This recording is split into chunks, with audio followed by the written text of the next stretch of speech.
welcome to Anything Can Happen. Sorry, hi Ambika. It's so strange being in front of the Front of the camera. camera, We're so right? comfortable being Behind that the guy. camera. So Ambika, hi, welcome to Anything Can Happen Over Coffee. Hi, George. And so we've known each other for since 2012. Yes. Okay, we've worked together on a lot of shows. We've traveled around the country. Yes. We've done Urban Cook. That was our first show together. Yes. And I still remember the first meeting that I had with y'all. I remember coming to the Z office, okay, at Andheri, and I just remember at that point of time, like, okay, throwing ideas at y'all, and that was my first food show. It was very difficult to get your dates back then, I remember. Okay. So we were all in, oh my god, who is coming? Like, you own the non-fiction space. I only came a year back to Bombay. Oh really? Yeah. And working with you, you get conditioned when you grow up. So working with you, Gaurav, Lopa, all these people have been very formative years. That the kind of stuff I have learned, I think, hold a very special place in the way I work. I see people, I see everything on an operational level. So I think there's a big gratitude and thank you that I want to express. That thank you for being the person you were on the set. Okay, Ambika, thank you. I mean, I'll accept that because I will not accept the gratitude that you're talking about. Because for me also that show. Tell me, Ambika, where do you come from, and tell me about your journey so far. Okay, so I am from Lucknow, and I came to Bombay in 2011.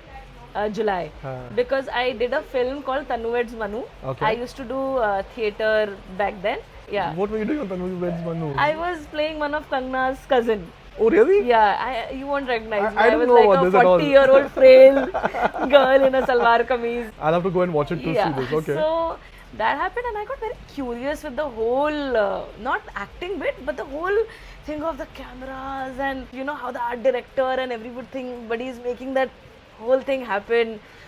Being in the media was not on your horizon at that point of time. No, not that one. No? Not before. What that. were you aiming for? I primarily wanted to be a dancer, and I wanted to be happy in life. That is what I wanted to be. How did you make that transition from Lucknow to Mumbai? Like, so I've been the only child, and it's so funny that when I was in Lucknow, my father was very strict. मेरे को सिर्फ लखनऊ में एक ही रास्ता पता है. मेरे घर से मेरा स्कूल, बिकॉज वो इतने तक की साइकिल चलाने का अलाउड था, बाकी किधर नहीं जाने को मिलता था. And then after 12th all my friends were going to Delhi university. Papa was absolutely against कि दिल्ली नहीं जाना है. I like, अच्छा ठीक है.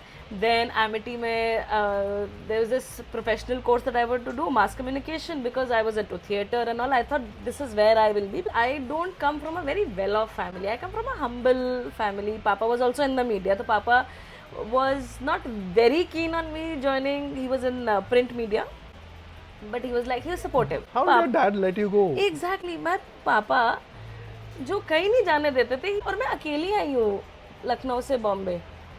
एक टाइम था बिल्कुल इंडिपेंडेंस नहीं दे रहे थे ना, अभी बिल्कुल एकदम ही ऐसे छोड़ दिया. That reminds me of discovery पे एंड मोटिवेशनल स्पीकर्स सेइंग कि जब जिराफ का बच्चा पैदा होता है दोनों जमीन पे धड़ से गिरता है, उसको मम्मी पैर से लात मारती है to teach about life. I said what is this kind of life lesson I am going through. I came to Bombay. Bombay was tough, but I felt in love with the city.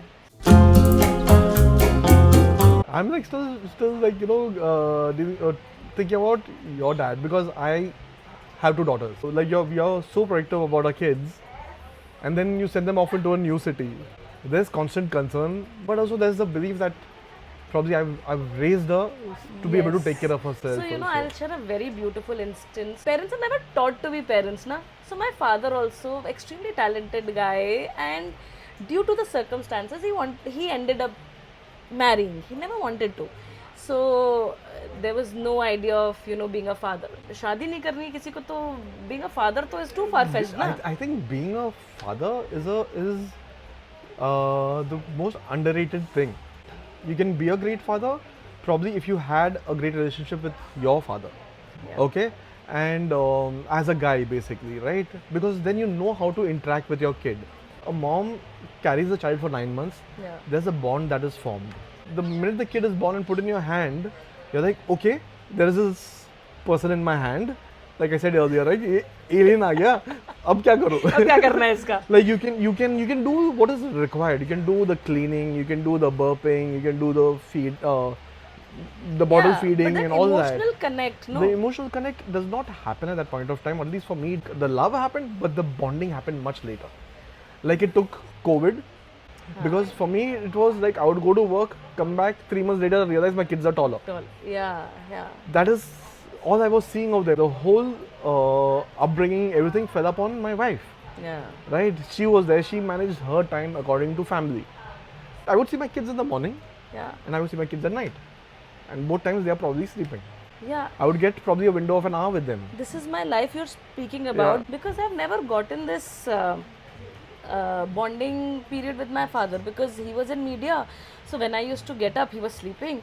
When he used to come back, I was sleeping, and he never knew that I was in which class also. अच्छा तुम class 7th में पहुँच गई हो? मैंने हाँ पापा, like that. But when I didn't get the correct marks also, he was the one क्यों नहीं अच्छा है, and I used to be there. पापा, you were never there for me to कभी पढ़ाया है आके मेरे को. But then I realized few months back there was a lot of churning that I was doing as to how to sort my relationship and my life. I realized that I have never seen my father as a father, because the moment I was born he was my father, and then I was sent to a convent school where my friends have had that kind of upbringing कि वो vacations पे जा रहे हूँ पूरी family. मैं कभी family vacation के लिए नहीं गई. The only vacation I used to have, I used to go to my nanny's place with mom. Where was that? That was Allahabad. Allahabad. Allahabad. And because of the kind of childhood and youth Papa had, he was not very keen on going out traveling, and he had a very difficult upbringing. My expectations were of him of a father, कि उन्होंने मेरे लिए ये नहीं किया, vacation पे लेके नहीं गए, वो पेरेंट टीचर मीटिंग पे नहीं आए, वो कभी स्पोर्ट्स डे पे नहीं आए, ये नहीं आए. And I was thinking कि ये सब करने के पहले, but before my father being a father, he was a human being first. Was he given the same thing?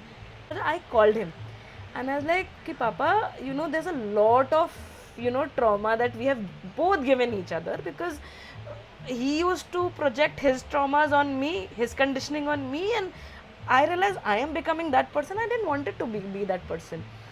And I told him that there are few things that you say are very, very hurtful, but even then I want to say thank you to you, because if you wouldn't have supported Mama the way you did, I wouldn't have been in Bombay.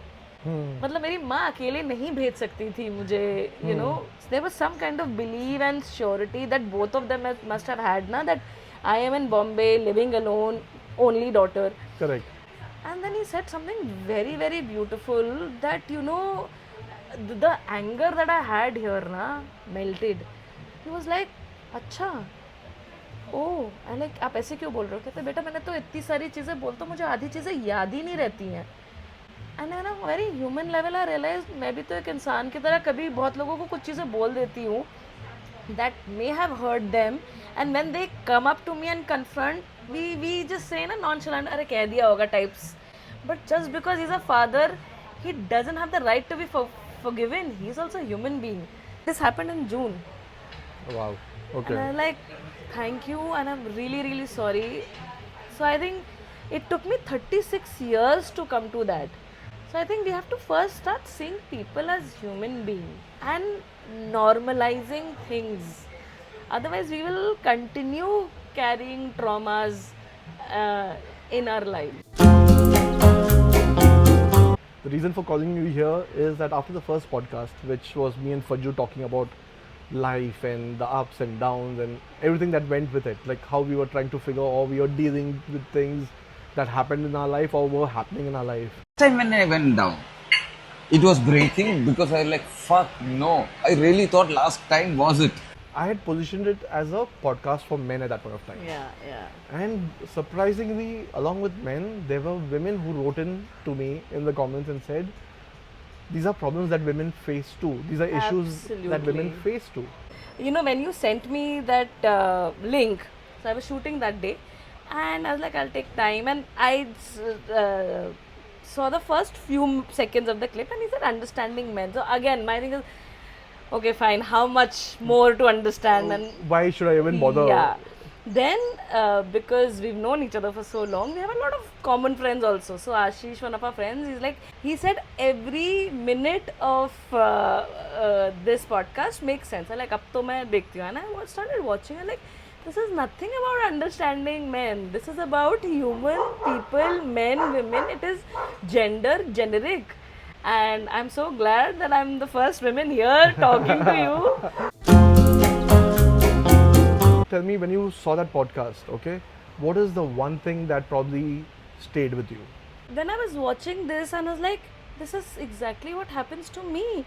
And I think one has to come out and talk about it. So, very first time when you talk about it, it was so comforting. You know, it was like when you have a bad cold जो ठीक नहीं हो रहा है, and mom gives you a bowl of khichdi with desi ghee in it, and you're like, हाँ ये ठीक हो जाएगा. हाँ. So that conversation of that was like, this is normal. It's just not me going through it. It's okay not to be okay, and it's okay to again not be there. Like, you know, like talking about what you are saying right now, saying that, you know, these are problems that everyone goes through. It probably is more prevalent in our field because we are like on and off projects, and when you actually look at the media field, it's not a very stable field, Yeah, right? yeah. I mean, if it's a government job, fine, you're there for life. You can be there for life until and unless you decide to take a VRS and move on. If you're with a company, they will not really let you go. They will make it difficult for you so that you let you go at some point of time. Correct. But in the media field, it's been rampant because for us to gain experience, we need to jump a lot. Yeah. Okay, when we are starting out, A, that is what we need to do. B is once we are in that space where we are independent and working for ourselves, we enjoy that space because while at work we are playing our roles, but in our life we are our own bosses. Yeah. We manage our time, we figure out our resources, our money, everything, and we take time to explore life on the side as well. I guess that is probably why this kind of a phase maybe hits everyone, but it might be hitting people from our media line a lot more. True that, because I think it's more prevalent here because Correct. you know we have more freelancers. Our life is the profession is very unpredictable, but people I know otherwise also are going through this thing. The fact that you normalized it to for me in that podcast was Lovely. a very big thing, and I think we should talk about all these uncomfortable topics like this as a matter of fact That we go through in Go life. through. The idea was that day like, okay, let's take the most uncomfortable part of our life and put it out there. yeah, And maybe it'll help people realize that they are not the only ones. only one, yes. And that, okay, there are more people going through this. And maybe because there's nothing about advice over here. It is like, okay, what do we do? This is what we've gone through in our life. This is the patterns that we've noticed. And these are the patterns we need to break. And how do we navigate through this entire thing at some point? Yeah. And I think that was the whole conversation that we were going through, and it was raw. There was nothing like, you know, practiced or scripted about it. When I started Irbil Fateh also, right? The whole idea was to help men because I felt men don't talk. Men do not talk about their problems. With women, I have noticed they have friends, Yeah. okay, who they probably on a regular basis can vent out. But when it comes to men, okay, we have strong boundaries when it comes to our relationships. So anything that is going on, maybe work is a little easy to talk about. Like you would ask me, how's the day at work? I'd be like, great. Yeah. Work was good. Beyond that, what? If I were to ask you, Ambika, how was your day at work? Yeah, I will break it down for you. My morning, my pre-morning, post-morning, afternoon, everything. Correct. And what happens also with men is when we are talking about things, right? There are a lot of fences that we place around the things that we want to talk about. Maybe work we'll talk a little, but we'll never want to put ourselves down where work is concerned. Yeah. Still want to show that okay, we are doing what we are supposed to be doing, and we are good, and we will not question that. Okay. When it comes to relationships, we don't want to let other men in because it's something that you learn as a teenager. कि भाई अगर मेरा बंदी है, ठीक है, अगर मैं अपने दोस्त को बोलूँ ना, at some point he'll try and swoop in. Yes, absolutely. He will try and be that shoulder to cry on kind of a thing, Yeah, and he yeah. might try and take the girl away. You know, this is so true, so true. And I think what comes down to the conditioning. In terms of, you know, we men have always been raised to be the providers, Correct. and women are always supposed to be nurturers.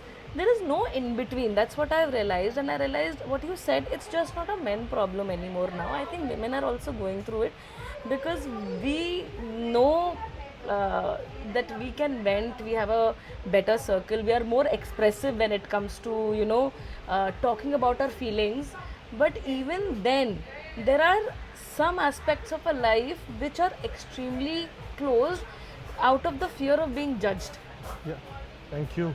Thank you. Let me know if you need tissue paper. The homemakers, that this is expected out of me, I cannot complain or crib about it, even if it's normal.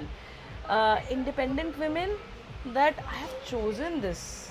I cannot talk about this. So there is a part of, thank you. Thank you. So there's a part of us also that we are very good at expressing, but that there are things that we will keep to ourselves. That, like you mentioned about rock bottom, we also go through it. But it takes a lot for us to express that. The real, the most raw, uncomfortable thing, because when you express it with your guy friend or your partner, the whole thing of she cribs that comes in. Then if you say it otherwise, is like, but you did it by choice. So you know, we are also stuck somewhere. I don't know whether I'm making no, I'm sense. just so let's try and Yeah. break it down. Do you feel that okay, like you know, like you said, like the nurturing or Yeah. conditioning aspect, right? Men are supposed to be providers, women are supposed to be nurturers, and in today's society, both are playing an equal role, Absolutely. right? So I mean, both are taking on the provider role, And both are taking on the nurturer Nurturer role, role. or they have to. I mean, that's how, like, okay, you're earning, your partner is earning, okay, you're nurturing, you're expecting your partner to nurture as well. So it's like a 50-50 partnership that needs to Absolutely. happen. it has to happen. Correct. And so the thing is, when either of the partners are impacted by that aspect, ki, okay, the work is not going well, okay, but now what? Like, you have set goals for yourself, you want to figure out what you want, you know, how you're going to get to your next level or your Yeah. next gig or whatever Correct, it is, right? So I mean, there are stages in life that we have all planned out. There are goals that we've set, and how do we get to the next goal while we are in this space? And then, like you're saying, maybe it becomes difficult to express that, okay, even I'm at rock bottom right now, but how do I express this to the person that I'm with? Maybe it's easier to express to my friends. Yeah. Yeah. That probably is the thing. And sometimes everybody is going through so much that you feel, if I say this, you know, that person is going through their shit, you know, and I add my own also. So sometimes I think we also are very guarded of what we are expressing. We've all become a lot more guarded. Pehle we were a lot more vulnerable. I feel that we want to project ourselves in a certain way. We are putting a lot of feelings and things under the carpet, which needs to be addressed and normalized. Is it because of the fact that we all got connected by social media? Earlier, it was about, you know, the landlines, you picked it up, or your mobile phones, which you picked up, you called one friend and you spoke to them. Now, there is this showcase of social media that is there, whether it's Insta, Facebook. Whatever you put out there is read and reread and interpreted by people. And you want to put a best foot there. Correct. So You you're don't want only to- seeing the best of everybody. Correct, right? Yes. I think COVID was that also turning point. Post-COVID, it all became about a lot of projection, because it became about, you know, how do we like set ourselves up for the world to look at us. Yes. Because we are looking at a perfect world that everyone else is projecting. And we want to be perfect in that world. And there's that other bubble also, right? Ki no negative thoughts, happy vibes only. Correct. But the thing is, if you're going through something negative, you have to deal with it. Yeah, and I too very strongly believe that if we are chasing something positive, let's say happiness, we'll have to go through all these ups and downs. Correct. Our parents also did that, right? Correct. I was like, our parents are the generation who did it all without complaining. Correct. And they didn't have to worry about anything, right? I mean, there were landlines at that point of time. Yeah, जिससे and- बात करना था बात कर लेते थे. बर कर लेते थे, मिलने चले जाते थे. इस महीने पैसा कम है तो ठीक है, अगली बार आ जाता था. It was, there were simpler times. You think it's social pressure? The whole thing is built around social pressure and expectation of yourself. Does it come down to that? I think consumerism and globalization plays a very, very big role here. And the fact that because of social media and we have forgotten to believe in ourselves. We have forgotten to really appreciate, like look inward. There's a lot of validation that has come in that if I'll post this or if I have a certain number there on my social page or only then I have arrived. Pehle the validation was to proving it to my parents. That was one. Okay, fine. Now I've built that a beautiful relationship with my parents by seeing them as human beings.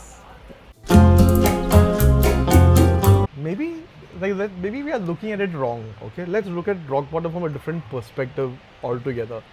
Ha. Okay, perspective of giving yourself time to correct the things that you have the time to correct right now. Maybe later you will not have the time to correct it, right? So if you correct it right now, whether it's relationship with your kids, your parents, siblings, friends, I guess spouses, right? I mean, when you hit that phase, is the only time you spend time thinking because you don't have work at that point of time, which normally occupies 12 hours of your day, Yeah. 14 hours of a day. When you and I were doing a travel show, Oh yes. that was 24 hours, right? Yeah. You're away from family, you're traveling the country, you're seeing the world. I mean, you're seeing amazing things, eating amazing food. Yes. You're disconnected from your life. Correct. When we hit phases where you're forced to stop and reflect, I think that is the only time we get to repair. Yeah. Maybe your rock bottom is about repairing. It's probably rebooting at that point of time. Yeah. Re-looking, Yeah. reflecting and rebooting what you're doing so that you could get to a better place. Like Yes. improve on relationships. You know, improve on your connections, improve on yourself first. On yourself. Yes. What you've been doing, because till then we are just in that race of life, right? That we are doing. Absolutely. This is the generation or age where women are single by choice. We have also, by being single by choice and being alone and taking care of ourselves, because we have seen, I would not say bad marriages, Marriage is going through difficult times. difficult times, but Correct. marriage is supposed to be like that. हाँ. But we have this hunky dory picture of, thanks to cinema, the kind of books we read, we have a thing कि किसी भी चीज़ में problem नहीं होनी चाहिए. जहाँ problem है मतलब उसको ख़त्म करो, ये अच्छा नहीं है. Correct. And our tolerance level has also dropped a lot because of the rising divorce rates and everything. हमारे मम्मी पापा ने बहुत झेल लिया, they have gone through a lot and stood by difficult times And stayed together, stayed together. irrespective of what the fact is. Yeah, we come from dysfunctional families, but at that point of time there was not enough exposure to or that understanding that this is dysfunctional. Correct. There were no labels. Everything seemed normal. कि That चीज was- खराब होती है, ठीक हो जाती है, बराबर. फिर चलने लगता है. Barabar. At some point of time, you just feel that you need to break the pattern going forward. Yeah. Whether it's to fix relationships, whatever you're going through, to fix your marriages, because leaving is easy, right? That's the easiest thing you could do is leave. Leave a situation that is not working for you. You can do that with a job. Anything. Quitting is the easiest thing. that Easiest you thing. But when it comes to marriage, okay, where kids are involved, right? That is not something you want to do, because then you're just passing on the same dysfunctionality onto them. Yeah. then it becomes their problem to deal with it in their life, in their rock bottoms, in where they are trying to fix things in their life. Correct. And I was exactly doing this with my father, and when I was in that repair mode, now I will say that since Yeah. you've given me a word, that I realized when things are getting difficult and leaving is easy, because when you want to repair, that is the crucial moment where you cannot repair the other person. The only repair that you can do is yourself. Correct. And to come in terms with yourself कि भाई ये मुझे अपने अंदर सही करना है, that ego tussle कि how can I be wrong. I mean, looking into the mirror and realizing how flawed you are as compared to how awesome you thought you were. Exactly, and it's so easy to blame Yeah. because of you, but then realize it's not because of anybody. And- It is It's you, and you have to take accountability for that fact. Like there was this incident that happened to me in 2005. I was in Ladakh for the first time. I was shooting in Ladakh, and there was this line producer of ours from Ladakh called Funsuk Ladakhi. Funsuk Ladakhi, okay, and his line he had told me at that point of time is that in Ladakh we believe if you don't get out, nothing will happen. Like you need to get out for things to happen. Such a life lesson. Correct. And the thing is, what we do at this point of time is we get stuck in a house. Okay, we are on our laptops, on LinkedIn and other job sites trying to find work. So the whole pressure is there. Okay, you're in your house becomes a pressure scenario, Yes. right? And you're sitting there, you're handling everything, and it earlier it used to be a place of peace for you. Yes. Then it becomes a place where you're like in a pressure scenario. Now what do you do? Yes. Every time I'm here, something happens. Yes. Every time I'm here, I come full circle to some aspect of life. With Shadab, it was an incident that when I'd met a shepherd in the Rann of Kutch in 2012, how after he took us to his house and gave us tea and everything was happening right there in the middle of the desert. Okay, raw, absolutely raw structures, raw houses. He's met us in the middle of nowhere, offered us tea. My production guy said no. I was like, yes. I'm not going to miss this experience. I want Absolutely. to have chai, and it was early in the morning. I wanted chai. I didn't get chai in the morning, so I was like, just to get my brains to wake up, let's just go, and have that experience over there. While we had that experience, it was so good. I mean, the ladies milked the goat in front of us. They made tea. It was amazing, How was goat's milk tea? beautiful, Really? amazing. I had 2 cups. Wow. Yeah, I had 2 cups of chai over there. They had this bistar outside their huts. There were these wooden dry branch fencing around, and we had chai. And when I left from there, I was like, I want to leave them with something. They were not willing to take money from us. And then they just They were just kind-hearted people, and they talk with that boli na hum yeah, karenga. So it reminds you of Amitabh Bachchan at some point of time, like hum kind of a thing. And they had that kind of a vocab, and so I said the only thing, I had headphones with me, I had my phone with me, I had cigarettes and probably the lighter, and I was like, what can I give them which will be useful for them? And they should tell us, we are in the winter, this is what we wear, which is their patani, okay? Right. And they have severe winters in the Rann of Kutch. So he's like, this is what we wear at all points of time. So I was like, okay. And I had this jacket I'd picked up from Kasol in Himachal in like 2007, which was like this brown earthy jacket with circles on it, which were like neon in color, okay? And I gave it to him, and he just took it immediately with a big smile on his face. So Okay, wonderful. so I felt good that I could give them something that would be useful, and I walked 100 meters to my car. Okay, when I reached the car, I turned around and I looked at the village, and his son was standing there trying on the jacket. All the women in the village were standing around him. Wow. Okay, they had their gungats and all on. Yeah. They're all standing around him and all. And this Patani man who had this orange hair and orange beard, he was a big guy. He was vigorously waving out to me, and I looked back and I vigorously waved out to him, and that was my last memory. So Amazing. that happened in 2012, but ever since then, I've always been thinking, what happened to him? Are they still there? Have they moved somewhere else? What happened to the jacket? Has it served them well? Are they still using it? I'm guessing they would have treasured and kept it because it was good for the cold, right? Yeah. It's a nice thick jacket, insulated jacket. So after Shadab and I finished the podcast, we were just talking, and he was like, I was shooting on the way to the Rann of Kutch, and suddenly I saw there was a big guy next to me, and a big bearded guy. And I was like, did he have orange hair? He's like, yes.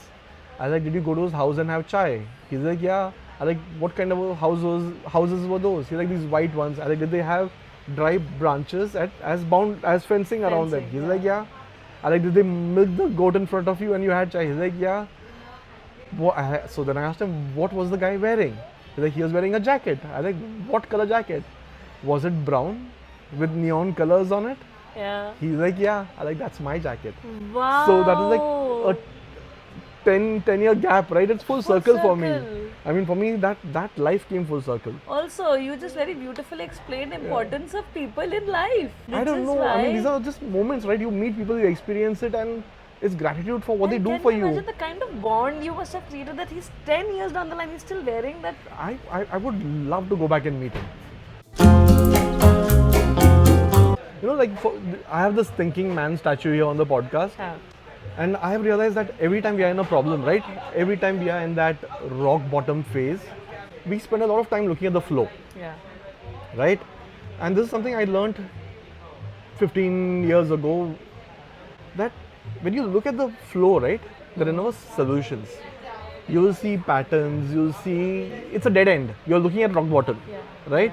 What you actually need to do is look at the sky. Yes. Okay, because the sky gives you hope. The sky gives you solutions. The sky gives you space to think. Yeah. So whenever you're in this phase, right, you need to be able to look at the sky. So I hope that by the time I do a series of these podcasts, right, This thinking man the goes thinking like man this. looks up. I mean, that is my hope that, okay, by the end of it, it's This will chin up. happen. Yes. so if anyone's going through that rock bottom or repair phase that we would call it now, there are these few things that I kept in my mind that was important. One, keep your chin up, look at the sky, okay, because that frees your mind. It frees your mind from the troubles, because if you look at a bull on an oil mill, when there's so much weight on your neck, right, on your shoulders, you look down. Yeah. And that's why the bull keeps going in circles. yes. So the thinking man will also keep going in circles because he's looking down. The moment he looks up, he'll get solutions. Yeah, and it's just matter of just changing where we are looking, the direction. Even From when here you're to walking here. on the Yes. road, look for the sky. Yes. Okay. The second thing I have always followed is, if it gets too heavy, literally, okay, you're sitting with me right now, shrug 3 times. Okay. Okay. Okay. Yeah. There's a change it brings in. It kind of feels like you're dropping the weight. Just shrug 3 times, you feel better. And another thing is, when you're at that space, right, where this is rock bottom, the best part about being here is the only way you can go is up. Absolutely. And how high you want to go depends on the jump you're making, Absolutely. on the repair you're I making. agree. And That's I it. realized in my I am very grateful to all the rock bottoms that I've had. One, I told you I had a major shift with my father. And I Correct. think I was able to change my relationship of 37 years. It has given us time to like look back at ourselves and probably I'm like, very grateful to and probably these. take that next step, right? Yeah. Look for the sky, and that's it. We've come full circle with this entire conversation, actually. Absolutely, absolutely. You know, thank you for this podcast, because while talking to you only, you know, life just seems simpler कि यार इतना इतना तो कर लिया है, ये भी हो ही जाएगा ना. Barabar. Amika, thank you for coming. Thank you, thank you It's been so much. amazing. I mean, this conversation started with the previous podcast, went into our lives, came full circle to a point where we are like, we have changed our perspective on what a rock bottom is right now. Absolutely. Thank you. Thank you. I feel a lot more grateful about everything suddenly.